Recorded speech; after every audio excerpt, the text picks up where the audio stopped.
ইসিতে নিবন্ধন পেতে কমিটি ও দলীয় কার্যালয় স্থাপনে মনোযোগী এনসিপি। জাতীয় স্মৃতিসৌধে দলের শ্রদ্ধা।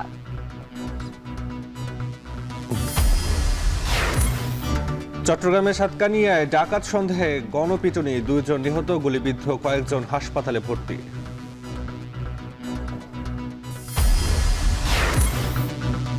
বন্দরনগরীতে লোডশেডিং, রোজায় নিরবচ্ছিন্ন বিদ্যুৎ পাওয়া নিয়ে শঙ্কা। সংকট হবে না বলছে পিডিপি।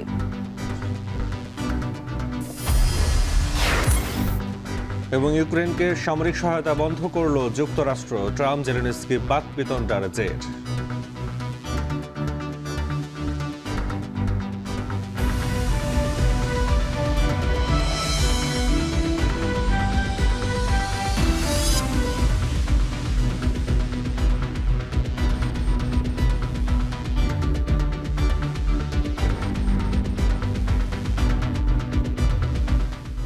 স্বাগত এখন বাজারে। পুরো আয়োজন জুড়ে সঙ্গে আছি আমরা দুজন, আমি সুমাইয়া রাত্রি এবং আমি তাসওয়ান নাফি। নতুন আত্মপ্রকাশ করা রাজনৈতিক দল জাতীয় নাগরিক পার্টির সামনে এখন প্রধান লক্ষ্য নির্বাচন কমিশনে নিবন্ধনভুক্ত হওয়া। শর্ত অনুযায়ী 21টি জেলা ও 100 উপজেলায় থাকতে হবে কমিটি ও দলীয় কার্যালয়। শুরুতেই চ্যালেঞ্জিং এই লক্ষ্য অর্জনের কাজে মনোনিবেশ করেছে দলের নীতি নির্ধারণী ফোরাম। এনসিপি নেতারা বলছেন, আগামী নির্বাচনে 300 আসনে ভোট করার লক্ষ্য নিয়ে দল গোছাচ্ছেন তারা। বিস্তারিত বেলায়েত হোসেনের প্রতিবেদনে।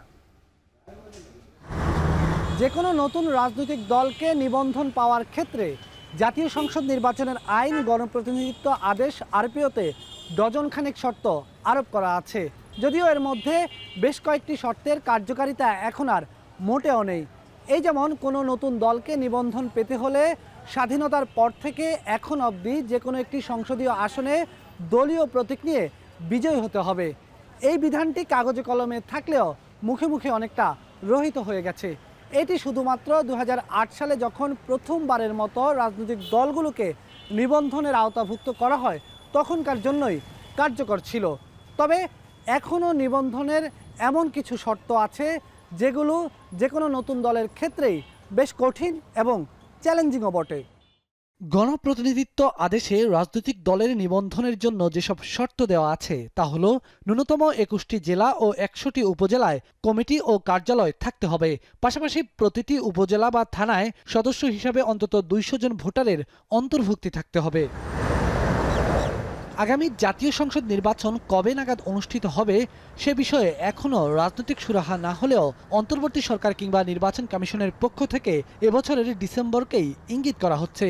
ডিসেম্বরে নির্বাচন হলে অক্টোবরে তফসিল ঘোষণা। প্রতিটি জাতীয় নির্বাচনের আগেই নতুন রাজনৈতিক দলকে নিবন্ধন দেয়া নির্বাচন কমিশনের রুটিন কার্যক্রম।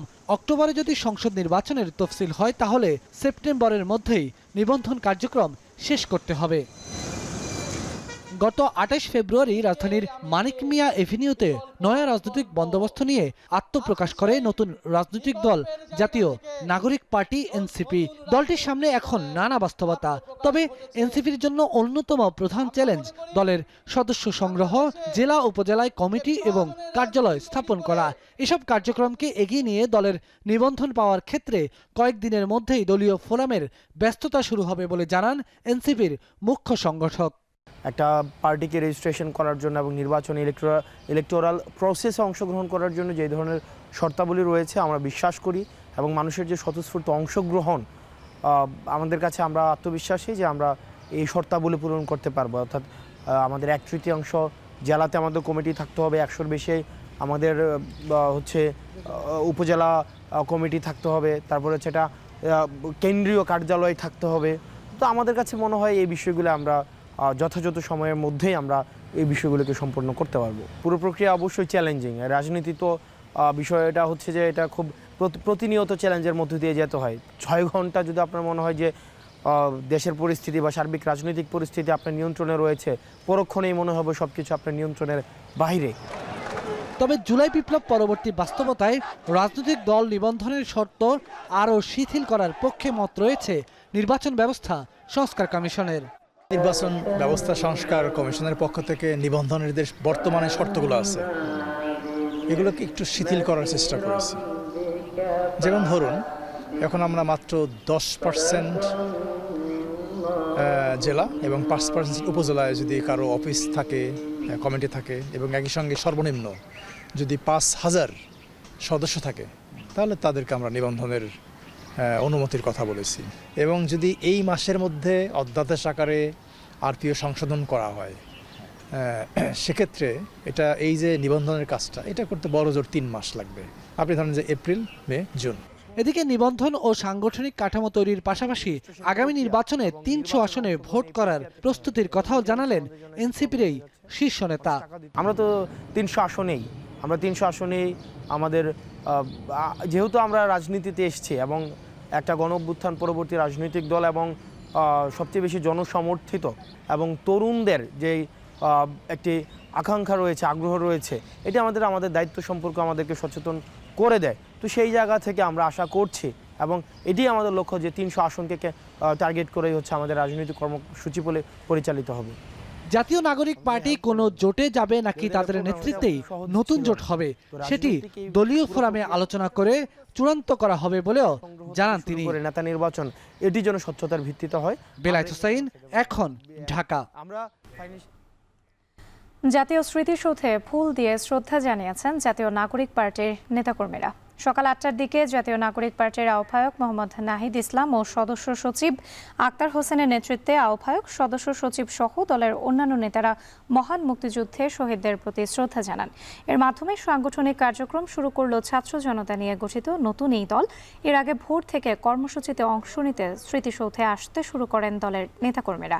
আজ সকাল 10টার দিকে রাজধানীর রায়ের বাজারে ছাত্র জনতার অভ্যুত্থানে শহীদদের কবর জিয়ারত করবে এনসিপি।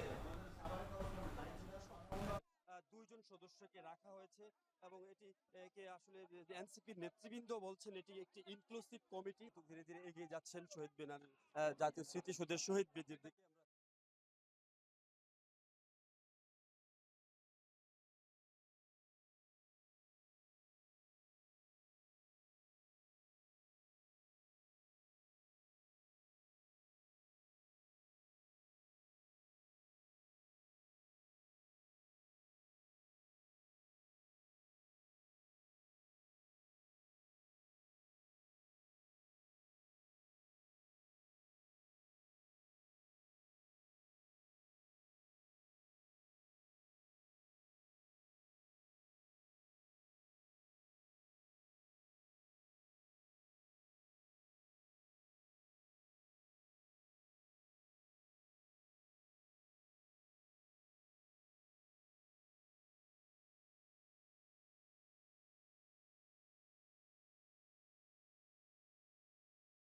এই বছরের ডিসেম্বরের মধ্যে নির্বাচন অনুষ্ঠিত হতে পারে বলে ইউরোপীয় ইউনিয়নকে জানিয়েছেন প্রধান উপদেষ্টা doctor Mohammad Yunus. E U commissioner Hadja লাহবিবের সাথে বৈঠকে কথা জানান তিনি। পাশাপাশি অন্তর্বর্তী সরকারের সংস্কার কার্যক্রমের প্রতি জোরালো সমর্থনের কথা জানিয়েছেন ইইউ কমিশনার।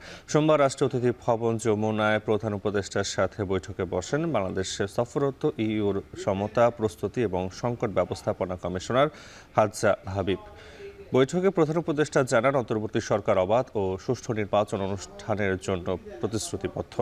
এ সময় ইইউ কমিশনার বলেন, রোহিঙ্গাদের সহায়তায় গত বছরের প্রাথমিক সহায়তার চেয়ে বছরের পরিমাণ বেশি, তবে তহবিল ঘাটতির কারণে ক্যাম্পগুলোতে মানবিক পরিস্থিতির উল্লেখযোগ্য অবনতির ঝুঁকি এড়াতে যথেষ্ট নয়। এ সময় প্রধান উপদেষ্টা বলেন, রোহিঙ্গা ইস্যু বাংলাদেশের জন্য একটি বড় সমস্যা। ঘণ্টাব্যাপী বৈঠকে নেপাল থেকে জলবিদ্যুৎ আমদানির সুযোগ, বন্যা ব্যবস্থাপনা, জলবায়ু পরিবর্তন এবং অন্তর্বর্তী সরকারের সংস্কার উদ্যোগ সহ জ্বালানি সংযোগ নিয়েও আলোচনা করেন তারা।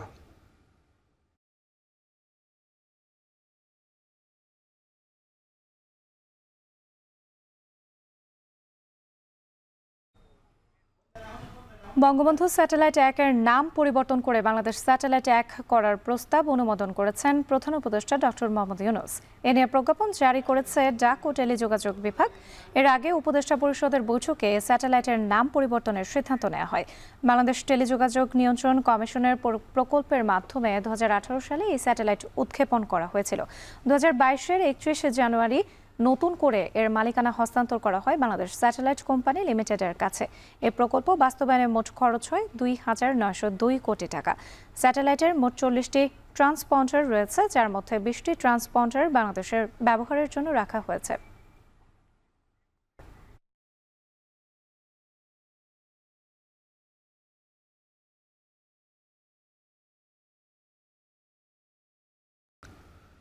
তুচ্ছ ঘটনাকে কেন্দ্র করে পুরান ঢাকার ধোলাইখাল এলাকায় জগন্নাথ বিশ্ববিদ্যালয়ের শিক্ষার্থীদের সাথে স্থানীয়দের সংঘর্ষে অন্তত 4 শিক্ষার্থী আহত হয়েছে। এই ঘটনায় রাতভর বিক্ষোভ করেছে শিক্ষার্থীরা। বিক্ষোভকারী শিক্ষার্থীরা জানায়, ধোলাইখাল এলাকায় নির্মাণাধীন ঢালাই রাস্তার উপর ভুলক্রমে পা দেয় বিশ্ববিদ্যালয়ের শিক্ষার্থী সম্রাটকে ধাক্কা দেন এলাকাবাসী। পরে দুই পক্ষের কথা কাটাকাটির জেরে শিক্ষার্থীকে মারধর করেন স্থানীয়রা। পরে আশপাশে থাকা শিক্ষার্থীরা বাধা দিতে গেলে তারাও মারধরের শিকার হন। এই ঘটনা জানতে পেরে বিশ্ববিদ্যালয়ের শিক্ষার্থীরা একত্রিত হয়ে ক্লাব ঘর ভাঙচুর সহ বিক্ষোভ করেন এলাকায়। পরে ঘটনাস্থলে এসে পরিস্থিতি নিয়ন্ত্রণে নেয় পুলিশ। আমরা প্রায় 200 জন ওখানে শান্তপূর্ণভাবে দাঁড়িয়েছি। ওই অবস্থায় আমাদের উপর উনি এসে হামলা করে। এই হামলার কারণ কি? এই অবস্থায় আমরা যদি এই স্বাধীন দেশে থাকা অবস্থায় যদি আমরা শিক্ষার্থীরা এখনো হামলার শিকার হই, আমরা কোন অবস্থায় আছি? আমরা ঢোকার পর উপর থেকে ইট পাটকেল এবং গরম পানি এবং পেপসির বোতল, যে কাচের বোতলগুলো, ওইগুলো অজরে মারছে। অনেক ছেলেমেয়েরা অসুস্থ হয়েছে, আমার মাথা পুড়ে গেছে গরম পানিতে। আমাদের অভিযোগ আছে উপর থেকে ইট ফেলছে, এটা বলতেছে। তো আমাদের এখানে অফিস যে পুলিশ বা যারা আছে, আমরা যারা আছি, আমাদের আরও কিছু ফোর্স আসতেছে। আমরা এরপরে আমরা ওনাদের অভিযোগের প্রেক্ষিতে যে অভিযোগগুলো আছে সেগুলো আমরা ব্যবস্থা নেব। যদি অ্যারেস্ট করে আমরা নিয়ে যাবো, আইনগত ব্যবস্থা নেব। জাতীয় স্মৃতিসৌধে মহান মুক্তিযুদ্ধে শহীদদের স্মরণে পুষ্পস্তবক অর্পণের মাধ্যমে শহীদদের শ্রদ্ধা জানিয়েছেন জাতীয় নাগরিক পার্টি। এখন কথা বলছেন দলের নেতারা, সরাসরি যুক্ত হচ্ছে সেখানে। এই সময়ে আজকে আমাদের আরো একটি কর্মসূচি রয়েছে রায়ের বাজারে। 24-এর যারা শহীদেরা আছেন, আমরা তাদের কবর জিয়ারতে যাব, আমরা তাদের জন্য দোয়া করব। আমরা চাইবো যারা সাংবাদিকেরা আছেন, যারা বাংলাদেশের আপামর জনতা আছেন, তাদের সকলের দোয়ায়, তাদের সকলের ভালোবাসা নিয়ে, প্রত্যাশা এবং পরামর্শ নিয়ে এনসিপি জাতীয় নাগরিক পার্টি সামনের দিনে এগিয়ে যাবে। ধন্যবাদ সকলকে। এ পর্যায়ে বক্তব্য রাখার জন্য আহ্বান করছি জাতীয় নাগরিক পার্টির মুখ্য সমন্বয়ক নাসিরউদ্দিন পাটোয়ারিকে।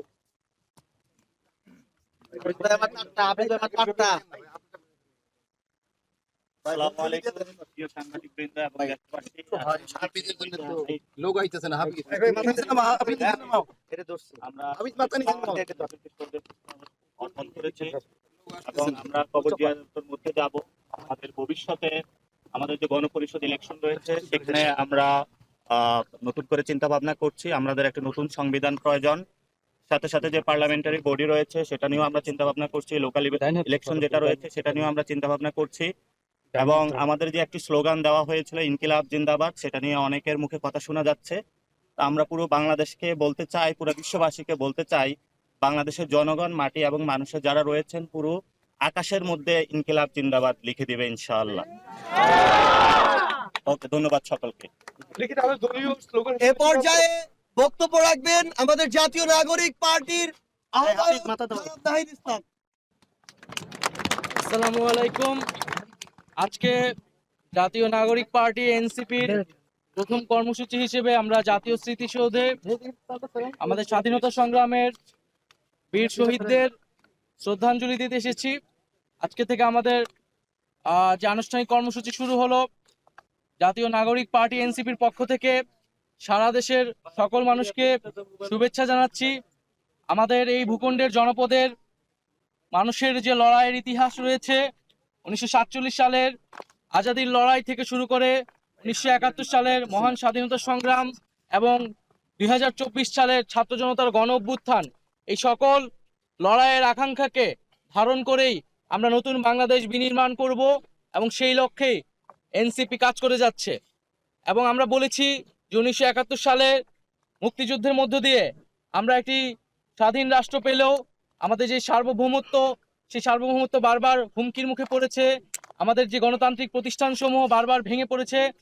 আমরা একটি গণতান্ত্রিক সংবিধান গড়ে তুলতে পারিনি। একটি একদলীয় সংবিধানের মাধ্যমে ফ্যাসিজম এবং একদলীয় স্বৈরতন্ত্রের বীজ বপন করা হয়েছিল। ফলে আমরা বলেছি যে একটি নতুন প্রজাতন্ত্র আমাদের গড়তে হবে এবং তার জন্য একটি নতুন সংবিধান এবং গণপরিষদ নির্বাচনের প্রয়োজন। সেই জায়গা থেকে আমরা সেকেন্ড রিপাবলিকের কথা বলেছি এবং আমরা সেই লক্ষ্যে কাজ করে যাচ্ছি। এবং জাতীয় নাগরিক পার্টি এই মুহূর্তে তার প্রথম লক্ষ্য হচ্ছে তার সাংগঠনিকভাবে কার্যক্রম বিস্তৃত করা, তৃণমূলে সাংগঠনিক কার্যক্রম বিস্তৃত করা এবং নিবন্ধন নিতে যেই ধরনের শর্তাবলী পূরণ করতে হয় সেই শর্তাবলী পূরণ করার দ্রুত সময়ের মধ্যে পূরণ করে আমরা নিবন্ধন কার্যক্রম আগাবো। এ মাসের মধ্যে আমরা আমাদের গঠনতন্ত্র যে প্রণয়নের কাজ, সেই প্রণয়নের কাজটি আমরা শুরু করব এবং আমাদের আজকের এই স্মৃতিসৌধে শ্রদ্ধাঞ্জলি নিবেদনের পরে আমরা রায়ের বাজার যাব, সেখানে আমাদের যে জুলাই অভ্যুত্থানে যারা শহীদ হয়েছে সেই শহীদদেরকে আমরা শ্রদ্ধা প্রতি, আমাদের যে ৭১-এর শহীদ এবং জুলাইয়ের শহীদ তাদের প্রতি শ্রদ্ধা নিবেদন করেই, তাদের আত্মত্যাগকে স্মরণ করেই আমরা আমাদের যাত্রা শুরু করছি। কি অধরা স্বপ্ন নাকি বাস্তবায়নযোগ্য বিষয়? এটি বিএনপি প্রশ্ন করতেছে, এরা আমরা বুঝি না দুর্বুদ্ধ। আপনি বলবেন না দুর্বুদ্ধ কিনা সেকেন্ড রিপাবলিক? এটার সঙ্গে একটু যোগ করতে চাই, গণপরিষদ এবং সেকেন্ড রিপাবলিকের অনেক বিএনপি নেতা বলেছিলেন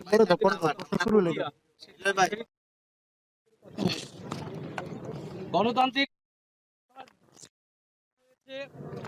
আমাদের এবার যাতে আর দীর্ঘায়িত না হয়, ২৪-এর গণ অভ্যুত্থান যাতে ব্যর্থ না হয়, পুরনো সংবিধান এবং পুরনো শাসন কাঠামো রেখে একটি নতুন বাংলাদেশ বিনির্মাণ সম্ভব নয়। কেবলমাত্র সরকার পরিবর্তন করেই আমরা কিন্তু আমাদের জনগণের যেই কল্যাণ সেটি সম্ভব নয়, প্রকৃত গণতন্ত্র বাস্তবায়ন সম্ভব নয়। সেজন্য আমরা বলছি যে আমরা যেহেতু এই ২৪ সালে গণ অভ্যুত্থান হয়েছে, ছাত্র জনতা রক্ত দিয়েছে, আমরা কেবল সরকার পরিবর্তন নয় বরং শাসন কাঠামো সহ পুরো সাংবিধানিক পরিবর্তন করে নতুন একটি বাংলাদেশের যাত্রা শুরু করতে যাই, যেখানে প্রকৃত গণতন্ত্র, ইনসাফ এবং সাম্য নিশ্চিত করা সম্ভব হবে। জুলাই অভ্যুত্থানের যে মানে হত্যাকাণ্ডের যে বিচার, সেটা কি গভর্নমেন্টের মধ্যে দেখতে চান নাকি আপনাদের কবের মধ্যে আসলে দেখতে চান জুলাই অভ্যুত্থানের যে বিচার? আমরা জুলাই গণঅভ্যুত্থানে সংগঠিত যে গণহত্যা, সেই গণহত্যার বিচার দ্রুত সময়ের মধ্যে কার্যকর দেখতে চাই এবং বিচারিক প্রক্রিয়ার মাধ্যমে আওয়ামী লীগের রাজনৈতিক ফয়সালা এই বাংলার মাটিতে করতে হবে। এই জুলাই গণঅভ্যুত্থানে আমাদের প্রতিশ্রুতি ছিল যে যারা এই হত্যাকাণ্ডের সাথে জড়িত এবং যারা গত ১৫ বছরে নানা ধরনের জুলুম করেছে তাদের বিচার এই বাংলার মাটিতে হতে হবে এবং আমরা অন্তর্বর্তী সরকারের প্রতি আহ্বান থাকবে দ্রুত সময়ের মধ্যেই এই বিচার বাংলাদেশের মানুষ দেখতে চায় এবং বিচারের পরে যে সংস্কার কার্যক্রম, জাতীয় ঐক্যমত্য যে কমিশন রয়েছে, দ্রুত জাতীয় সংলাপে গিয়ে আমাদের যে জুলাই সনদ এবং যে জুলাই ঘোষণাপত্র তার দ্রুত বাস্তবায়ন আমরা দেখতে চাই। আচ্ছা, এর মধ্য দিয়ে আমাদের জাতীয় নাগরিক পার্টির প্রথম দিনের প্রথম কর্মসূচি এখানে শেষ। আমাদের কাছে আহ্বান থাকবে আপনারা রায়ের বাজারে আসবেন। জাতীয় স্মৃতিসৌধে মহান মুক্তিযুদ্ধে শহীদদের স্মরণে পুষ্পস্তবক অর্পণের মাধ্যমে শহীদদের শ্রদ্ধা জানিয়েছে জাতীয় নাগরিক পার্টি। নিয়ে কথা বলছিলেন দলের নেতারা, আমরা সরাসরি যুক্ত ছিলাম সেখানে। চট্টগ্রামের সাতকানিয়ায় ডাকাত সন্দেহে গণপিটুনিতে ২ জন নিহত হয়েছেন। সোমবার রাতে উপজেলার এউচিয়া ইউনিয়নের চনখোলা গ্রামে এই ঘটনা ঘটে। স্থানীয়দের দাবি, তারাবির নামাজের সময় ১০ থেকে ১২টি সিএনজি চালিত অটোরিকশা নিয়ে ২০ থেকে ৩০ জন গ্রামে হানা দেয়। এ সময় তাদের উপস্থিতি টের পেয়ে স্থানীয় মসজিদ থেকে মাইকে ডাকাত আসার ঘোষণা দেওয়া হয়। পরে স্থানীয়রা জড়ো হয়ে ২ জনকে ধরে গণপিটুনি দেয়। অন্যরা স্থানীয়দের লক্ষ্য করে গুলি করে পালিয়ে যায়। এ সময় গ্রামের ৫ বাসিন্দা গুলিবিদ্ধ হয়। আহতরা নগরের পার্কভিউ হাসপাতালে চিকিৎসাধীন। ঘটনার পর পুলিশের ঊর্ধ্বতন কর্মকর্তা ঘটনাস্থল পরিদর্শন করেছেন। তবে অনেকের দাবি, আধিপত্য বিস্তার নিয়ে এই ঘটনা ঘটেছে, কিন্তু এ ব্যাপারে এখন পর্যন্ত পুলিশ নিশ্চিতভাবে কিছু জানাতে পারেনি। ১২টা সিএনজি নিয়ে আসছে ওনারা, সবার মুখোশ পরা, হাতে অস্ত্র।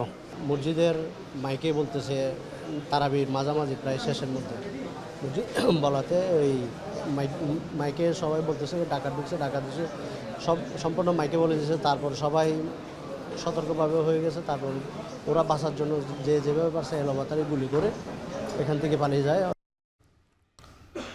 গ্রীষ্মের শুরুতে চট্টগ্রামে লোডশেডিং সহনীয় পর্যায়ে থাকলেও পুরো রমজানে নিরবিচ্ছিন্ন বিদ্যুৎ সরবরাহ নিয়ে শঙ্কিত বিপণী বিতান ও কারখানা মালিকরা। যদিও পিডিবির দাবি, ন্যাশনাল গ্রিড থেকে প্রয়োজন অনুযায়ী বিদ্যুৎ মিলছে, তাই চাহিদা বাড়লেও সংকট হবে না। তবে গ্রাহকের লাইনের ত্রুটি মেরামতের কারণে কোথাও লোডশেডিং হলেও তা সাময়িক বলছেন কর্মকর্তারা।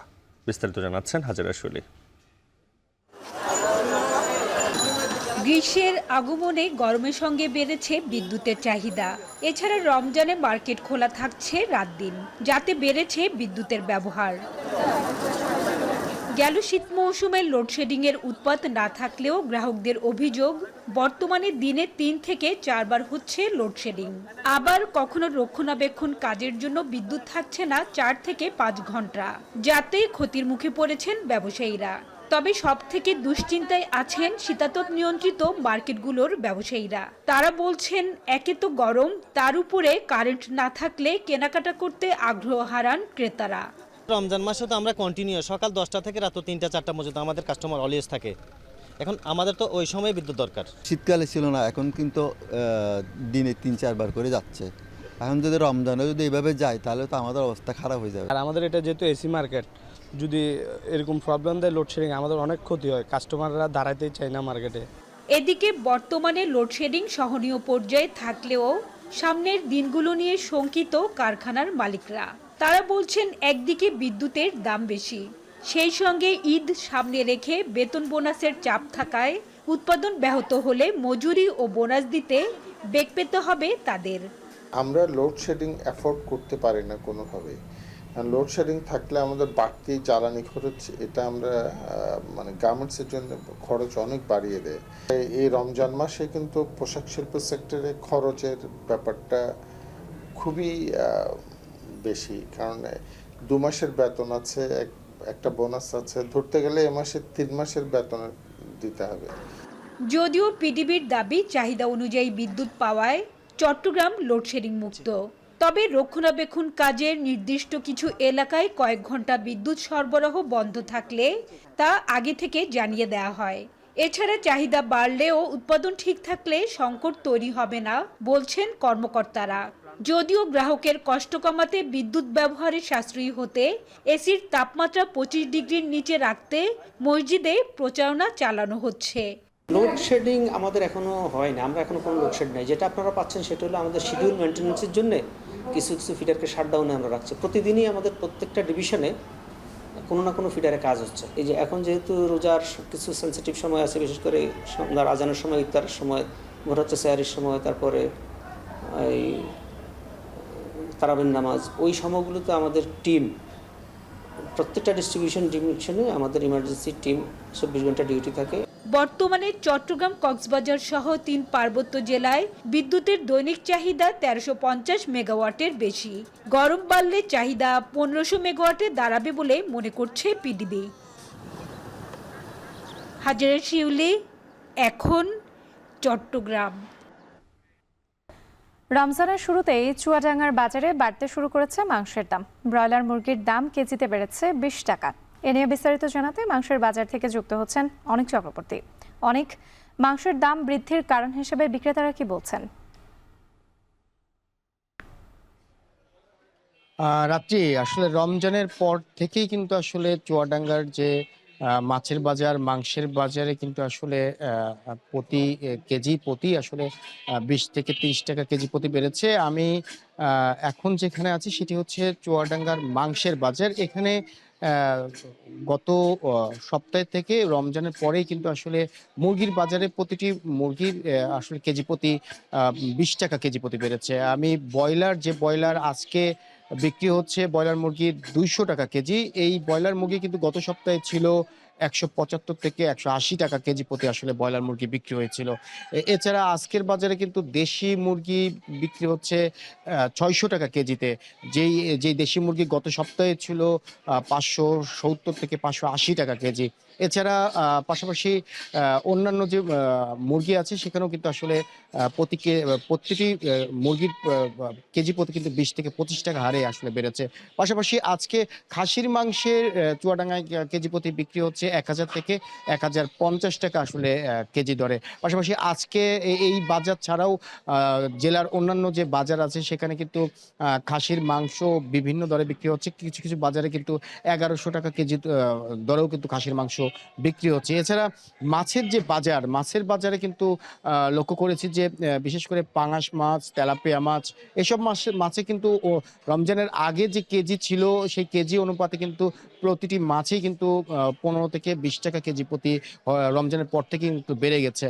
ডিমের বাজারে অপরিবর্তিত আছে, কারণ ডিমের বাজারে গত সপ্তাহে যেই হালি প্রতি বিক্রি হয়েছিল, এই সপ্তাহেও ঠিক একই হালি প্রতি বিক্রি হচ্ছে। ডিমের বাজার চুয়াডাঙ্গাতে অপরিবর্তিতই রয়েছে। পাশাপাশি সাধারণ যারা ক্রেতা আছে তারা বলছে যে এই রমজানের পরেই মাছ মাংসের বাজার হঠাৎ করেই আসলে কেজি প্রতি 20 টাকা 25 টাকা এই যে বেড়ে গেছে, এতে করে কিন্তু আসলে তারা ভোগান্তিতে আছে। বিশেষ করে তারা দাবি জানিয়েছে যারা ভোক্তা অধিকার সংরক্ষণ যারা অধিদপ্তরের কর্মকর্তারা আছে তারা যেন আসলে মাঠ পর্যায়ে এই যারা অভিযান পরিচালনা সেই অভিযান পরিচালনা অব্যাহত রাখে। তো বাজার মাছ মাংসের বাজার পরিস্থিতি নিয়ে আমার কাছে রাত্রে এই ছিল সবশেষ চুয়াডাঙ্গা থেকে। চুয়াডাঙ্গার মাংসের বাজার থেকে যুক্ত ছিলেন সহকর্মী অনিক চক্রবর্তী। জামালপুরের চরাঞ্চলে বাণিজ্যিকভাবে কুল চাষে আগ্রহ বাড়ছে। কুল চাষ ঘিরে কর্মসংস্থান হয়েছে বেকার যুবকদের, গড়ে উঠেছে কুল বিক্রির বাজার। মৌসুমে জেলায় প্রায় 20 কোটি টাকার কুল বিক্রির আশা কৃষকদের। বিস্তারিত জুয়েল রানার প্রতিবেদনে। জামালপুর সদর উপজেলার আবুল হোসেন 21 বিঘা জমিতে বিভিন্ন জাতের কুল চাষ করেছেন। গত 20 বছর ধরে চরের প্রতি জমিতে কুল আবাদ করছেন তিনি। 200 চারা দিয়ে শুরু করে বর্তমানে তার কুলের গাছ 1500-র বেশি। প্রতিদিন বাগান থেকেই পাইকারি দামে কুল বিক্রি হয়। চলতি মৌসুমে 10 থেকে 12 লাখ টাকা বিক্রির আশা আবুল হোসেনের। যখন শুরু করছি তখন এই বাগানে এই জমির কোনো কিছুই হইতো না। এখন আল্লাহর রহমতে বাগান করার পরে পানি সার দেওয়ার পরে এখন বর্তমানে ভালো আবাদ হইতেছে। যেদিন থেকে আমি বাগান করা শুরু করছি এই দিন থেকে ইনশাল্লাহ আমার ভালো লাভ। তারপরে এই টাকা দিয়া পোলাফান লেখাপড়া করাইলাম, তারপরে 3টা মেয়ে বিয়ে দিলাম, তারপরে এখনও আল্লাহর রহমতে আমার ব্যাংক ব্যালেন্স আছে। কম খরচ ও চাহিদা ভালো থাকায় জামালপুরের অনেকেই কুল চাষে আগ্রহী হচ্ছেন। চলতি মৌসুমে জেলার 350 হেক্টর জমিতে আপেল কুল, বলসুন্দরী, ভারত সুন্দরী, থাই, কাশ্মীর সহ বিভিন্ন জাতের কুল চাষ হয়েছে। সুস্বাদু হওয়ায় ভালো দামও পাচ্ছেন কৃষকরা। বলসুন্দরী আছে, আপেল কুল আছে, ভারত সুন্দরী আছে, কাশীপুরি আছে, এরকম বড় আছে। এই চরে বইটা খুব ফলন ভালো। 200 গাছ লাগাইছি, 300-400 বাড়াইয়া 600 গাছ মিল করবো। ভালো দাম দিয়ে বেচা আছে। অনেক কেজি বেচাছি 80, 90, 100, মানে যেটা যে সময় বেচুন যা ওরা বাতা যেটা যে সময় থাকে ওই সময় নিয়ে বেশি। বাজারের যে অবস্থা এখন মোটামুটি ভালো। এই পর্যন্ত যদি আমরা শেষ পর্যন্ত যাইতে পারি বিক্রি করে, তাহলে সেক্ষেত্রে আমাদের অনেকটাই লাভ থাকা সম্ভব। সার বিষের দাম হইলো অনেক বেশি, আগের চেয়ে আর কি খরচ বেশি। হাইকুল আর বল এটা এবার এরকম দাম থাকে তাহলে মোটামুটি চাষ হবে। প্রতি বিঘাতে আপনার খরচ হইলো 70 থেকে 80 হাজার টাকা। এখন দাম এরকম থাকে তাহলে মোটামুটি এবার দাম ভালো আছে। বিভিন্ন উপজেলার চাষিরা উৎপাদিত কুল নিয়ে আসেন শহরের ডাকপাড়া পাইকারি ফলের বাজারে। প্রতিদিন গড়ে 4 থেকে 500 মন কুল বেচা কেনায় লেনদেন হয় 5 থেকে 6 লাখ টাকা। এখান থেকে যা চলে যায় রাজধানী সহ দেশের বিভিন্ন জেলায়। এই বাজার 5-6 বছর ধরে শুরু হয়েছে, আর সবসময় সিজনালি ফল বিক্রি হয়, বিদেশি ফল বিক্রি হয়। এখন বর্তমানে চলতেছে বড়ই সিজন। আমি শেরপুর থেকে আসছি, এখানে প্রতিদিনে আসি। থাই বড়ই আছে, তারপরে টক আছে, এগুলো এখান থেকে পাইকারি কিনে শেরপুর নিয়ে যায় খুচরা বেশি। বিভিন্ন জায়গায় নালতে পারি বেশি, আপনি শিরপত্তি বেশি, আপনার এইদিকে যে কোনো জায়গায় দূরে দূরে পাড়িয়ে এসে নিয়ে যান। কৃষি বিভাগ বলছে চলতি বছর জেলায় কুল উৎপাদনের লক্ষ্যমাত্রা 5,500 টন, যা থেকে অন্তত 15 থেকে 20 কোটি টাকার কুল বিক্রির প্রত্যাশা। জামালপুরের উৎপাদিত কুল বিভিন্ন জেলাতেও সরবরাহ হচ্ছে। চরাঞ্চলে অনাবাদী জায়গায় কুলের বাগান স্থাপনের মাধ্যমে কৃষকের আর্থসামাজিক উন্নয়নের জন্য কৃষি বিভাগ কাজ করে যাচ্ছেন। এছাড়াও কুল চাষের লাভজনক হওয়ায় অনেক বেকার যুবকরা উদ্যোক্তা হিসেবে বেরিয়ে আসছেন। জামালপুর চরাঞ্চলের প্রতি জমিতে মৌসুমি অর্থকরী ফসল হিসেবে কুল চাষ করে অর্থনৈতিকভাবে লাভবান হচ্ছেন চাষিরা। বাণিজ্যিক সম্ভাবনা আর আধুনিক কৃষি প্রযুক্তির ব্যবহারে গেল কয়েক বছরের তুলনায় জেলায় কুলের আবাদ বেড়েছে দ্বিগুণের বেশি। এখন জামালপুর। এবার আন্তর্জাতিক প্রসঙ্গ। ইউক্রেনকে সামরিক সহায়তা দেয়া বন্ধ করে দিলেন যুক্তরাষ্ট্রের প্রেসিডেন্ট ডোনাল্ড ট্রাম্প। হোয়াইট হাউসের ওভাল অফিসে ইউক্রেনের প্রেসিডেন্ট ভলোদিমির জেলেনস্কির সঙ্গে বাকবিতণ্ডার পর এবার এই সিদ্ধান্ত নিলেন তিনি। যতক্ষণ না পর্যন্ত ট্রাম্প মনে করবেন ইউক্রেনের নেতারা শান্তির প্রতি অঙ্গীকারের সদিচ্ছা দেখাচ্ছেন, ততক্ষণ পর্যন্ত এই সহযোগিতা বন্ধ থাকবে। যুক্তরাষ্ট্রের স্থানীয় সময় সোমবার একাধিক আন্তর্জাতিক সংবাদ মাধ্যমের প্রতিবেদনে এই সিদ্ধান্তের কথা জানানো হয়। এর মধ্যে রয়েছে উড়োজাহাজ বা জাহাজে ইউক্রেনের পথে রয়েছে এবং ইউক্রেনে প্রবেশের অপেক্ষায় পোল্যান্ডে রয়েছে সেসব অস্ত্র।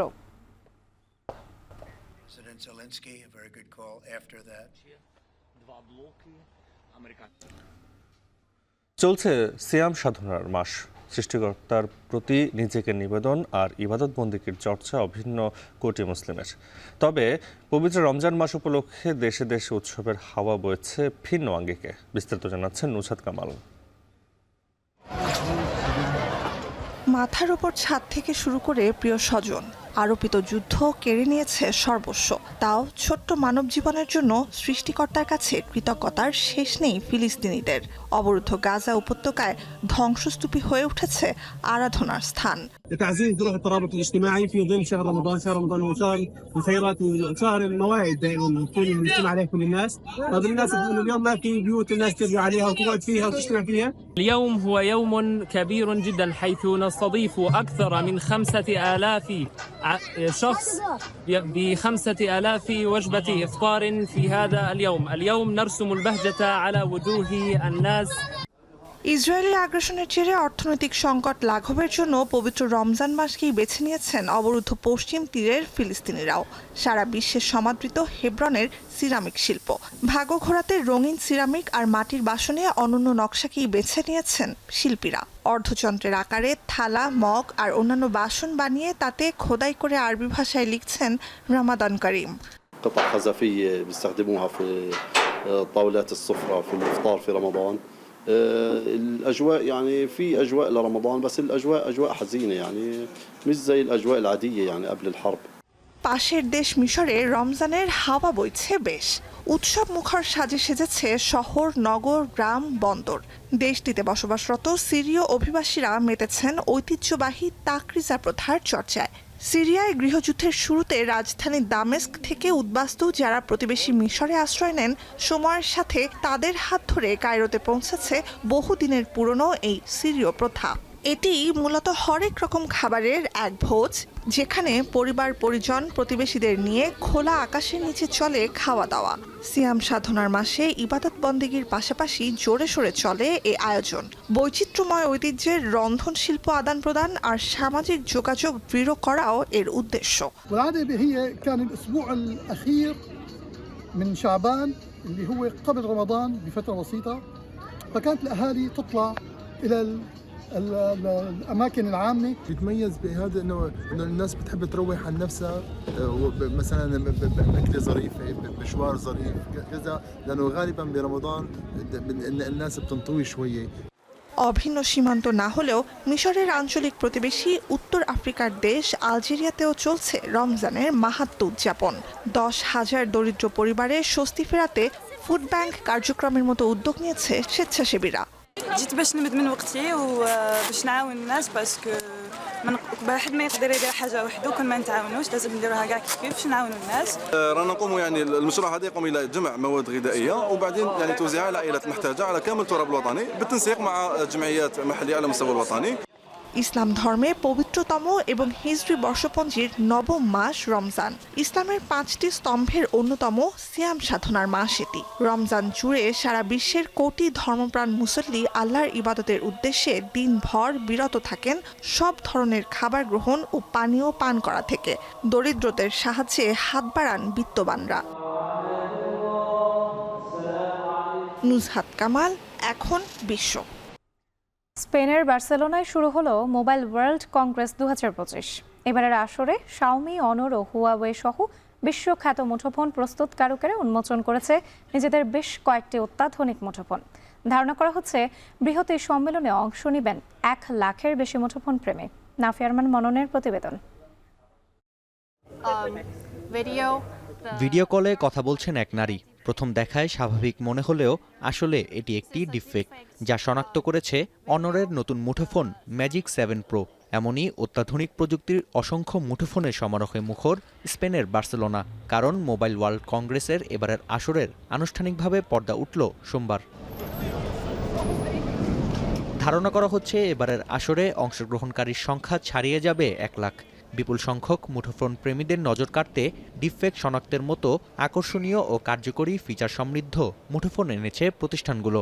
আরেক চীনা জায়ান্ট হুয়াওয়ে উন্মোচন করেছে নিজেদের ট্রাই ফোল্ডেবল ফোন মেট এক্সটি। বড় এই স্ক্রিনের কারণে ট্যাবলেটের পাশাপাশি একে স্মার্টফোন হিসেবেও ব্যবহার করা সম্ভব। এদিকে 15 আলট্রার মাধ্যমে স্মার্টফোনের ক্যামেরাকে বদলে দেওয়ার সংকল্প নিয়ে নেমেছে শাওমি। চীনা মুঠোফোন প্রতিষ্ঠানটির নতুন মডেলটিতে সংযুক্ত করা হয়েছে 1 ইঞ্চি আলট্রা লার্জ সেন্সর সমৃদ্ধ 200 মেগাপিক্সেলের পেরিস্কোপ টেলিফোটো লেন্স, যা পাল্টে দিতে পারে লো লাইট ইমেজের সংজ্ঞাকে। মুঠোফোনের পাশাপাশি মোবাইল ওয়ার্ল্ড কংগ্রেসে দেখা গেছে বিভিন্ন এআই সম্পন্ন রোবট, ফ্লিপ পিসি ও স্মার্ট গ্লাস। বিশ্লেষকদের ধারণা, আগামী 30 বছরের মধ্যে জীবনের প্রতিটি ক্ষেত্রে ছড়িয়ে যাবে কৃত্রিম বুদ্ধিমত্তা। সে সময়ে বর্তমান মূল্যেই লাখগুণ উন্নত এআই সার্ভিস পাওয়া সম্ভব, যা থেকে লাভবান হবে সেবাদাতা প্রতিষ্ঠান থেকে গ্রাহক উভয়ই। The great profiteur of AI is going to be the little man, and AI will be 1,000,000 times better for the same price 30 years from now, and everybody is going to profit greatly from that. উদ্বোধনী দিনে সম্মেলন পরিদর্শন করেন স্পেনের রাজা ষষ্ঠ Philip. Mobile world কংগ্রেসের এবারের আসরের পর্দা নামবে আগামী বৃহস্পতিবার। নাফিয়া আরমান মনন, এখন বিশ্ব। শেষ করব এখন বাজার। যাওয়ার আগে শিরোনামগুলো আরও একবার। ইসিতে নিবন্ধন পেতে কমিটি ও দলীয় কার্যালয় স্থাপনে মনোযোগী এনসিপি। জাতীয় স্মৃতিসৌধে দলের শ্রদ্ধা।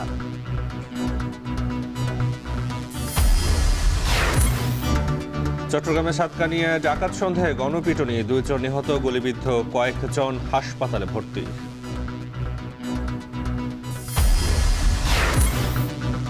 বন্দর নগরীতে লোডশেডিং, রোজায় নিরবচ্ছিন্ন বিদ্যুৎ পাওয়া নিয়ে শঙ্কা। সংকট হবে না বলছে পিডিপি।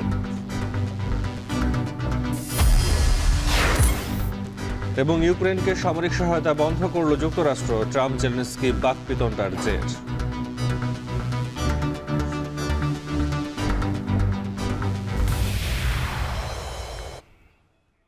এ ছিল এখন বাজারের আয়োজনে।